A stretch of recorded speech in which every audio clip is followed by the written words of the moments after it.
நண்பர்களுக்கு வணக்கம். நான் சென்னை பக்கத்துலேயும் விழுப்புரம் பக்கத்துலேயும் பார்த்தீங்கன்னா ஒரு கள ரிப்போர்ட் எடுத்திருந்தேன். சரிங்களா? அதாவது ஒவ்வொரு குடும்பத்திலையும் 10 ஓட்டு 15 ஓட்டு 20 ஓட்டுன்னுக்கிட்டு நாம் தமிழர் கட்சிக்கு ஓட்டு கொடுத்துருக்குறாங்க. அதாவது போல் பண்ணியிருக்கிறாங்க. சரிங்களா? ஆனால் அந்தந்த பூத்துக்களில் பார்த்தீங்கன்னாக்கி 5 ஓட்டு வந்திருக்குங்க. இப்போ ஒரு பூத்தில் பார்த்தீங்கன்னாக்கி ஒரு குடும்பத்தில் ஒரு 3 குடும்பம் சேர்ந்து 10 ஓட்டு 15 ஓட்டு 20 ஓட்டு போட்டு ஒரு 30 45 50 ஓட்டு போட்டிருந்தாக்கி, சரிங்களா, அந்த ஓட்டில் மொத்தத்தில் நமக்கு அந்த பர்டிகுலர் பூத்தில் பதிவான ஓட்டே பார்த்தீங்கன்னாக்கி 5 ஓட்டு 6 ஓட்டுன்னு இருக்குதுங்க. சரிங்களா? இது எந்த அளவுக்கு இவிஎம் மிஷின் ஃப்ராடு போல எனக்கு தோணுது பார்த்துக்கோங்க. நான் நாளைக்கு கூட ஒரு பேட்டி எடுத்து நான் கொடுக்குறேன்.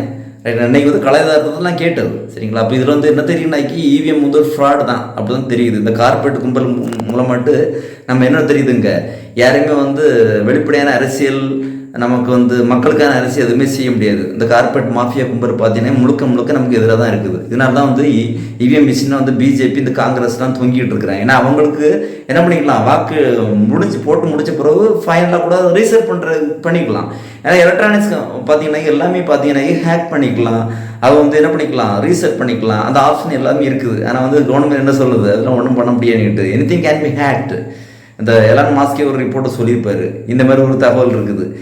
இப்போ இதில் பார்த்தீங்கன்னாக்கி இந்த டிவிகேக்கு வாக்களித்த மக்கள் எதன் அடிப்படையில் வாக்களித்தான்னு தெரியல. அவங்க வாக்காளர்களே தெரியாதுங்க. ஒரு நடிகரை வச்சு எப்படிங்க நம்ம மதிப்பிட முடியும் சொல்லுங்க பார்ப்போம். 16 வருஷமாக களத்தில் சீமான் அவர்கள் பார்த்தீங்கன்னாக்கி மக்களுக்கான அரசியல், மண்ணுக்கான அரசியல், இந்த நிலத்துக்கு என்ன தேவையோ அது சார்ந்த அரசியல் செஞ்சுட்டு இருக்கிறாரு. ஆனால் அவங்களுக்கு கண்டுக்கவே இல்லை மக்களே. சரிங்களா? 16 வருஷமாக கத்திக்கிட்டு இருக்கிறாங்க. நானும் ஒரு 2-3 வாட்டி தொடர்ந்து எண்ணிக்கை தான் போட்டுட்டு இருக்கிறேன். ஒரு 16 வருஷ காலம் மட்டும் அவங்கள சப்போர்ட் பண்ணிடுறேன். ஏன்னாக்கி அவங்க ஒரு தூய அரசியல் செஞ்சுட்டு இருக்காங்க. டாஸ்மார்க்லாம் தேவையே கிடையாது. நமக்கு இந்த சிங்கப்பன் திட்டம்லாம் விஜய் அரசு எதுக்குங்க தேவையே கிடையாது. டாஸ்மார்க் எடுத்து விட்டால் எதுவுமே நமக்கு தேவையில்லையே, எல்லாம் சரிப்பட்டு போவோம். அதனால் இவங்க திமுகவுக்கு மாற்று பார்த்தீங்கன்னாக்கி டிவிக்கு கிடையாது. திமுகவுடைய அதே அரசியல் தான் இவங்களும் செஞ்சுட்டு இருக்கிறாங்க. திமுகவும் டிவிக்கும் ஒன்று தாங்க. அங்குள்ள எம்எல்ஏ எங்கே இருக்கிறாங்க, இங்கே உள்ளவங்க அங்கே இருக்கிறாங்க, மாறி மாறி இருந்துக்கிட்டு இருக்கிறாங்க. சரிங்களா? அதனால் பார்த்தீங்கன்னாக்கி இந்த கும்பல் ஆளுங்கட்சி கும்பல் பார்த்தீங்கன்னா எல்லாமே சேம் தான் பார்த்துக்கோங்க. ரைட்டுங்களா? அதனால் நம்ம வாக்களித்த மக்கள் தான் முட்டாளாக இருந்துக்கிட்டு இருக்கிறோம். இவங்க வித்தியாசம் நினச்சிக்கிட்டு இருக்கோம். இவங்க எல்லாமே சேம் தான் குரூப்பு. லாட்ரி மார்ட்டினை வச்சுக்கிட்டு நம்ம என்ன அரசியல் பேச முடியும் மக்களை சொல்லுங்க பார்ப்போம். லாட்ரின் மார்ட்டினை வச்சுக்கிட்டு என்ன அரசியல் பேச முடியும்?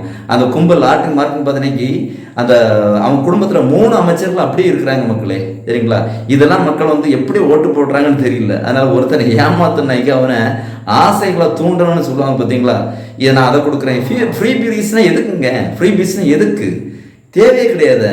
நான் அதை கொடுக்குறேன் இதை கொடுக்குறேன்னு சொல்லி மக்களை ஏமாதி எனக்கு மக்கள் அதாவது அவங்களுக்கு எதை நம்பணும் எதை நம்பக்கூடாதுங்கிற அறிவே அவங்களுக்கு இல்லை. ஏன்னா மக்களை சொல்லியும் குற்றம் கிடையாது. இந்த 75 வருட ஆட்சி காலத்தில் திமுகவும் அதிமுகவும் பார்த்தீங்கன்னா அவங்க மாற மக்களை ஏமாற்றி புழிஞ்சி எடுத்து அவங்கள ரத்தத்தை உறிஞ்சி நான் அதை செய்கிறேன் இதை செய்கிறேன்னுக்கிட்டு இந்த வாக்கு வேட்டையாடிட்டாங்க. இவன் மக்கள் பார்த்தீங்கன்னா பாருங்கள், ஒரு குறிப்பிட்ட ஏரியாவில் பாருங்கள், அதிமுக அப்படி ஒரு கன்சாலேட் ஓட்டு இருந்துகிட்டே இருக்கும். நான் கடைசி வரைக்கும் மாற மாட்டேன், அதிமுக தான் ஓட்டு போடுவேன்னு சொல்லுவாங்க. அதேபோல் திமுக பாருங்கள், அந்த ஒரு கன்சாலேட் ஓட்டு மாறவே மாறாது பார்த்துக்கோங்க. இந்த எலெக்ஷனோட தேர்தலுக்கு பார்த்தீங்களா, இந்த ரிப்போர்ட்ல அவங்க பார்த்துருப்பீங்க எவ்வளோ பர்சன்டேஜ் ஓட்டு அதிமுக போயிருக்குது, எவ்வளோ பர்சன்டேஜ் ஓட்டு திமுக போயிருக்குதுன்ட்டு. அந்த ஓட்டு மாறவே மாறாது. சரிங்களா? இதே பாருங்கள், ஒரு டிவிக்குங்கிற ஒரு கும்பல், அந்த லாட்ரி மாற்றுடைய கும்பல் பாருங்கள், அது ஒரு லாட்ரி மாற்றுடைய கும்பல் தாங்க. சரிங்களா? 3000 கோடி விஜயில் ஒரு கஞ்ச பிடிச்சினார். எனக்கு ஈழத்தமிழோட இனப்படுகொலை செய்யும்போது பார்த்தீங்கன்னா நிறைய ஃபண்டு தமிழ்நாட்டில் கலெக்ட் பண்ணி கொடுத்தாங்க. அதில் எல்லா அமைப்புகளும் இருக்குது. தமிழ் தேசியத்தில் இருந்துக்கிட்டு இவங்க நாம் தமிழ் கட்சி ஆரம்பிக்கு முன்னாடி சீமான் போட்டப்பட்ட நிறைய நபர்கள் காசு கலெக்ட் பண்ணி முடிஞ்ச அளவு அவங்கள தொண்டு செஞ்சாங்க. ஆனால் அந்த விஜயங்கிற அவர் எவ்வளோ கொடுத்தாரு தெரியுமா? 500 ரூபா கொடுத்தாருங்க. 500 ரூபா கொடுத்தாரு. அவர்லாம் இந்த எலெக்ஷனில் இவ்வளோலாம் 3000 கோடிக்கெலாம் செலவழிச்சிருக்க வாய்ப்பே கிடையாது. இது கண்டிப்பாக கார்பரேட் கும்பல் பண்ணது தான் ஸ்பான்சர். எனக்கு நாம் தமிழ் கட்சி இந்த சீமானுடைய கொள்கைலாம் இருக்குது பார்த்தீங்கன்னா, இல்லமும் வழமும், சரிங்க, மக்களுக்கான அரசியல் எல்லாமே அது சார்ந்த. மண்ணை கெடுக்கக்கூடாது, மலையை உடைக்கக்கூடாது, தண்ணீர் இருக்கணும். இந்த தண்ணீர்லாம் வியாபாரம் சேர்ந்து தானே. ரைட்டுங்களா? தண்ணி எவ்வளோ விலை கொடுத்து வாங்குற இதெல்லாம் ஃப்ரீயாக கொடுக்கணும்னு சொல்லுவாங்க. மருத்துவம் ஃப்ரீயாக கொடுக்கணும்னு சொல்லுவாங்க. இதெல்லாம் பார்த்தீங்கன்னா கார்பரேட்டுக்கு எதிரான அரசியல். அதனால் கார்பரேட் என்றைக்குமே நாம் தமிழ் கட்சி போன்ற கட்சிகளை வரவிடவே மாட்டாங்க. ரைட்டுங்களா?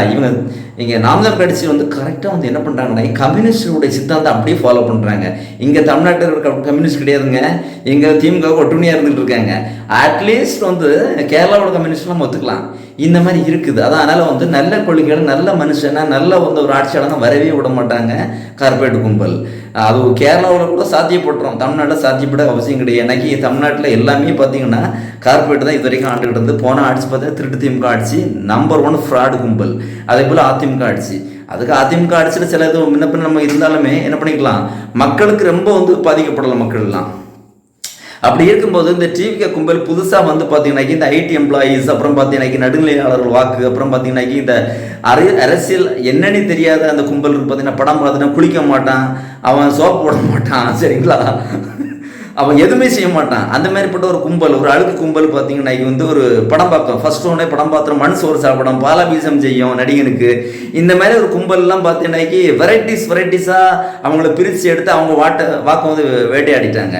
அது அந்த சினிமா பைத்தியம் கும்பல். என்னோட பார்த்தீங்கன்னாக்கி அரசு எம்ப்ளாயீஸ், சரிங்களா, அரசில் கவர்மெண்ட்டில் இருக்கக்கூடிய எம்ப்ளாயிஸ் ஒரு மாற்றத்தை எதிர்பார்த்துட்டு இருக்கிறாங்க. ரைட்டு, நிறைய ஒரு மாற்றம், எல்லாத்துக்கும் மாற்றம் தேவை தான். ஆனால் வந்து எந்த கட்சியை தேர்ந்தெடுக்கணும், எந்த சித்தாந்தத்தை தேர்ந்தெடுக்கணும், எந்த கொள்கையில் இருக்கணும், அந்த மாதிரிப்பட்ட கட்சியில் தேர்ந்தெடுத்துருக்கணும். ஆனால் மக்கள் அதுக்குள்ள வரவே கிடையாது. ஏன்னாக்கி பாதி பேர் பார்த்தீங்கன்னா லேடிஸ் பார்த்தீங்கன்னா டிவி சீரியல், அப்புறம் பார்த்தீங்கன்னா படம் பார்த்துட்டு அப்படி சுற்றிக்கிட்டு தெரிய கும்பல்.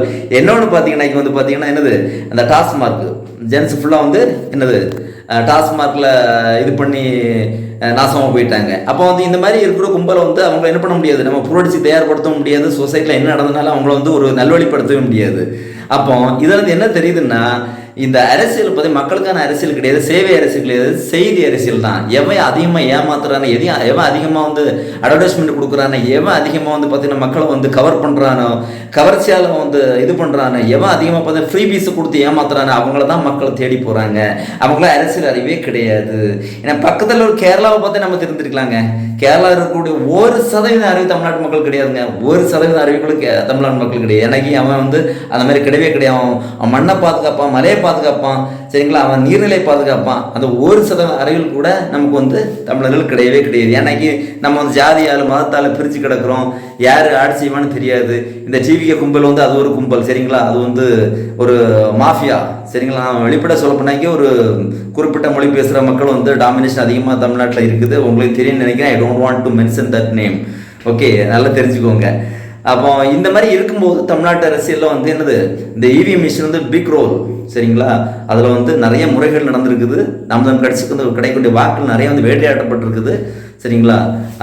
இது வந்து கண்டிப்பாக ரீசெட் பண்ணிக்கலாம். அதனால இவிஎம் தான் பிக் ரோல். அப்புறம் பார்த்தீங்கன்னா ஏமாற்று இந்த டிவிகே கட்சியில் சார்ந்தவங்க என்ன பண்ணியிருக்காங்க, இன்ஸ்டாகிராம் ஐடி, பல ஆயிரக்கணக்கான இன்ஸ்டாகிராம் ஐடி, அப்புறம் பார்த்தீங்கன்னா வாட்ஸ்அப் குரூப், சரிங்களா, 35,000 வாட்ஸ்அப் குரூப் யூஸ் பண்ணியிருக்கிறாங்க போலி செய்திகளை பரப்புறதுக்காக வேண்டி. விஜய் சார்பாட்டு பாருங்கள் நீங்கள், இதெல்லாம் வந்து ஜெகதீஷ் ரூட் மாஃபியான்னு ஒரு கும்பல் இருக்குது.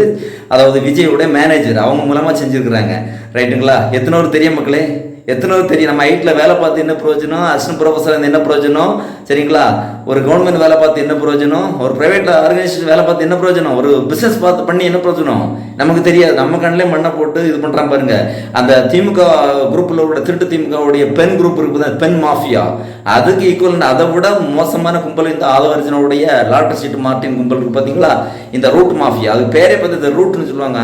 இந்த ரூட், அது பேர் ரூட் பார்த்தீங்கன்னா ஜெகதீஷ் தான் மேனேஜ் பண்ணுறது. ஃபுல் அண்ட் ஃபுல் பார்த்தீங்கன்னா அவங்க வந்து போலியான செய்திகளை கட்டமைச்சு ரீல்ஸ், இன்ஸ்டாகிராமில் ரீல்ஸ் விட்ட பார்த்தே நமக்கு வந்து ஜென்ரேஷன் பார்த்தீங்கன்னா வாக்களிச்சிருக்கிறாங்க. அதே போல் சின்ன சின்ன பசங்க பார்த்தீங்கன்னா அந்த ரீல்ஸை நம்பி இவர் தான் பார்த்துட்டு. ஆனால் இது ஒரு சினிமா பைத்தியம் தானே, உங்களுக்கு சினிமா பைத்தியம். இது வந்து கொள்கையை கொண்டு வாக்களித்தது கிடையவே கிடையாது. மனிதர்களை மூளை செலவை செய்து நான் வந்து அப்படி பண்ணோம் இது பண்ண வேண்டிக்கிட்டு நான் வந்து கூத்தாடித்தனம் மட்டும் போட்ட ஓட்டு தான், சரிங்களா மக்களை. அதனால் வந்து நீங்கள் வந்து நம்ம வந்து நல்லா ஆட்சி நினைக்காதுங்க. கண்டிப்பாக வந்து வரக்கூடிய 5 வருஷம் வந்து படு கேவலமாக தான் இருக்கும். இவங்க ஃபுல்லாக வந்து செய்தி அரசியல் தான், சேவை அரசியல் இருக்கவே செய்யாது, சரிங்களா. இதே திருட்டு திமுகவோட ஆட்சி என்ன பாருங்க. இல்லைனாக்கி அந்த டிவிக்கில் இருக்கக்கூடிய முழுக்க ஒரு 41 எம்எல்ஏக்கு மேலே கிரிமினல் கேசஸ் இருக்குது. அது இதே நாம் தமிழர் கட்சி நீங்கள் கம்பேர் பண்ணி பாருங்க. 234 தொகுதியில் வந்து வேட்பாளர் நடத்தினாங்க, யாருக்கு மேலேயும் கம்ப்ளைண்ட் கிடையாது. எல்லாம் நல்லா படித்தவங்களுக்கு, நல்லா வந்து ஆதாரப்பூர்வம் பேசக்கூடிய மக்கள், நல்லா வந்து கருத்தால் பேசக்கூடிய மக்கள். ஏன்னா இந்த நல்லவங்களை பிடிக்காதுல்ல, நல்லவங்களை நம்ம பிடிக்கவே என்னைக்கு நம்ப மாட்டோம். ஆடு அறுக்கிறவனை தான் நம்பும், ஆடு அறுக்கிறவனை தான் நம்பும், சரிங்களா. இது வந்து நம்ம வட இந்தியர் போல் ஆகி போனோம். கேரளாக்காரன் காரை துப்புறாங்க. உண்மையில சத்தியமாக சொல்ல போனேன். இப்படி ஒரு நடிகரை தேர்ந்தெடுத்து வச்சிருக்கிறீங்க என்னன்னுக்கிட்டு ஒரு பாருங்க. சட்டசபை என்ன பேசுறாங்க, எதுவுமே பேச தெரியாதுங்க, விஜய்க்கு எதுவுமே தெரியாதுங்க. அந்த ஆளுக்கு ஒரு கார்பரேட் முகவராக இருக்கிறாரு, அவ்வளோதான். எங்கே கையெழுத்து போட்டாலும், அதாவது பேப்பரை கட்டினாலும் கையெழுத்து போடக்கூடிய ஒரு அடிமையாக தான் இருப்பார். நீ பாருங்க, நீங்கள் அதான் இருப்பார். நம்ம நிறைய சொல்லுவாங்க, வாய்ப்பு கொடுக்கும் பாருங்க. இவன் முதல்ல வந்ததே போயிங்க, டாஸ்மார்க் க்ளோஸ் பண்ணு சொல்லுவாங்க, கடைசி வந்து 700 டாஸ்மார்க் சொன்னாங்க. இது ஒவ்வொரு ஆட்சியிலையும் வந்து ஒவ்வொரு அந்த அமைப்புகளும் சொல்லக்கூடிய விஷயம்தான். அது திமுக இருக்கட்டும், அதிமுக இருக்கட்டும், காங்கிரஸாக இருக்கட்டும், பிஜேபி இருக்கட்டும், சொல்லக்கூடிய உண்மை தான், சரிங்களா? ஆனால் வந்து பார்த்தீங்கன்னா இதெல்லாம் வெற்று அறிக்கை, நிறைய பொய்கள் இருக்குது. ஒரு மாதத்துக்கு ஒருக்க 200 யூனிட்ஸ் வரைக்கும் ஃப்ரீன்னு சொன்னாங்க. 500 யூனிட்ஸ் நம்ம யூஸ் பண்ணாக்கி, ரைட்டுங்களா? அது இப்போ 2 மாதமா. இது எவ்வளோ பெரிய பொய்னு பாருங்க. இதுவும் போய், எல்லாமே போய் தான் அவங்களுக்கு. அவ்வளோ வந்து சோசியல் மீடியாவில் பொய்களை கட்டமைச்சு அவங்க வந்து மக்களை வந்து என்ன கவர் பண்ணிட்டாங்க. இவங்களை அடித்து இது பண்ணுறது ரொம்ப கஷ்டம் மக்களை. டிவிக்கே வந்து அனதர் வெர்ஷன் ஆஃப் டிஎம்கே தான், ரைட்டுங்களா? இதில் எந்த மாற்றுக்கிறதுக்கும் இடம் கிடையாது. அதனால் நம்பி மோசம் போகிற மக்களை நீங்கள் நினச்சிக்கிட்டு இருக்காதுங்க. டிவிக்கு நம்ம நல்லா செய்வாங்கன்னுக்கிட்டு கூத்தாடி நாட்டை கொடுத்தா கூத்தியாட்ட கொடுத்துட்டு போனான்னு காமராஜ் சொல்லிட்டு போன உண்மை, மகத்தான உண்மை பார்த்துருங்க, அது நடக்க போகுது. அதனால் பார்த்தீங்கன்னாக்கி நம்ம கட்சிக்கு வந்து நிறைய வாக்கு வந்து பார்த்தீங்கன்னா வேட்டையாடப்பட்டிருக்குது. இந்த கார்பரேட் மாஃபியா கும்பல்னால எல்லாம் இவிஎம் மிஷின் தான் எனக்குடைய இது. நாளைக்கு நான் ஒரு பேட்டியை நான் வந்து எடுத்து நான் வந்து அதை பதிவிடுற மக்களை, சரிங்களா? நன்றி மக்களே. ஆனால் வந்து நல்லா நினச்சிக்கணும் மக்களே. டிவிக்கு கும்பல் பார்த்தீங்கன்னா கூட இருக்கிறது லாட்ரி மார்டின் கும்பல். பல லட்சம் கோடி கொள்ளையடிச்சு வச்சிருக்க கும்பல். ஏற்கனவே அது ஃபுல்லாக வந்துட்டாங்க, அரசியலுக்கு வந்துட்டாங்க. அவங்க லாட்ரி மாஃபியா கும்பல், மார்டினுடைய கும்பலே பார்த்தீங்கன்னாக்கி அவங்க குடும்பத்திலிருந்து 3 எம்எல்ஏ. இதுல இருந்து என்ன தெரியுது பாருங்க, மக்களுக்கு அரசியலே தெரியாதுங்க, மக்களுக்கு அரசியலே தெரியலன்னு தெரியுது, வேற ஒண்ணுமே இல்லை, சரிங்களா? இவன் வந்து ஏடிஎம்கே ஒழிச்சான், சரிங்களா? வந்து லீமா மார்டின், ரைட்டுங்களா? யாரு? அது மார்டினுடைய ஒய்ஃபு. அப்புறம் பார்த்தீங்கன்னாக்கி மார்டினோட பையன் ஒருத்தன் வந்து பாண்டிச்சேரியில் எம்எல்ஏ இருக்கான்னு நினைக்கிறேன். அவருடைய மருமகன் இங்கே இருக்கிறான், டிவிக்கேல இருக்கலாம். அதே மருமகன் ஆதரவுச்சுன்னா டிஎம்கேல இருந்தான், விசிகேல இருந்தான், இந்த மாதிரி பலதரப்பட்ட கட்சியில் இருந்தாங்க. பல கட்சி பாலாஜிங்கிறது போல. இதனால நம்ம நம்பி ஏமாந்து போனோம். என்னைக்கும் உண்மை வந்து ஊரை சுற்றி வர்றதுக்குள்ள பொய் அதுக்குள்ளே சுற்றிட்டு வந்துடும். பொய்யை தான் நம்ம வருது.